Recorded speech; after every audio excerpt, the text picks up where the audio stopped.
A cross-section of a shape is the shape formed when it's sliced through a side that's parallel to the base. So you're really asking yourself, what shape is the base? So for this rectangular prism, if I were to draw a line that's parallel to the base, it would still cut it out as in a rectangle. For a circular prism or a cylinder, the cross-section would look like a circle. I'm a really bad artist, but that's kind of the idea. For the purposes of our class, we're going to define a face as a flat surface. So a cylinder would have two, one on the top, one on the bottom. An edge is where two faces would meet, which is why right now we're defining a cone as 0. Different websites give you different information based on the definition that they use.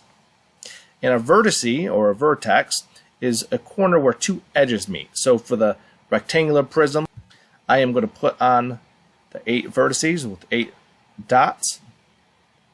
So at this level, we're not trying to trick you, so we're not trying to look at cones or spheres and make you really define those kind of terms yet. Do look closely at the differences in these two shapes. They both have a triangle for the base, but notice that for a pyramid, all the different faces meet at a particular point, whereas a triangular prism, the two bases are the same and they're opposite of each other. So you should be able to notice that this is a pentagonal prism because there's two bases. They're both a pentagon for the top and the bottom. And do note that for any prism, that the cross-section will be the same. So if I were to slice my triangle prism right there, I'd still get a triangle that's the same size, where if I sliced it right through the pyramid, it'd be a triangle, but it'd be a different size triangle. So let's count the faces for the triangular prism. We have this left side that I'll do in orange. We have this front side I will do in pink. We have this back side I'll highlight here in green. A back side that I'll highlight in, and a bottom that I will do in white. So there are 5 sides, 5 faces to the triangular prism. I'm going to erase it. I'm going to count the edges, and we'll do this in red. So we have 1, 2, 3, 4, 5, 6, 7, 8, looks like 9. So we will write that in. And then we're going to count the vertices. We have 1, 2, 3. We can formally call these corners 5 and 6.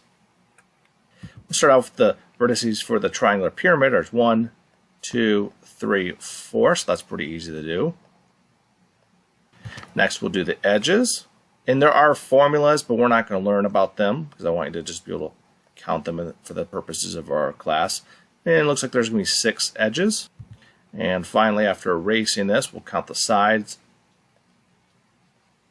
And it looks like there's going to be a 4. There's going to be this front triangle, the right side, the bottom, and the back.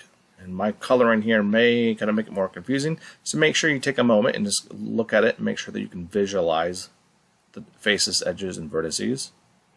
And for this pentagonal prism, let's count the vertices. So there's 5 on the top. And it looks like there's just going to be 5 on the bottom. Clearing that out. And so the edges, let's highlight those in a pink. There's 1, 2, 3, 4, 5 for the top of it. There's going to be 5 more for the bottom, for the pentagon. And then to connect the top and bottom, we're going to put 5 more. So there's going to be a total of 15. And finally, for the number of faces or edges, we're going to count this up. They should notice that there's a bottom, that's a pentagon, and a top that's a pentagon. So that's 1 and 2. And we have 5 rectangles on the sides here. There's 1, there's 3, there's 4. You got the back right, the back left, and then the left side. So there are going to be a total of 7. So just try to visualize that the best you can. If you have any kind of questions, be sure to ask your math teacher.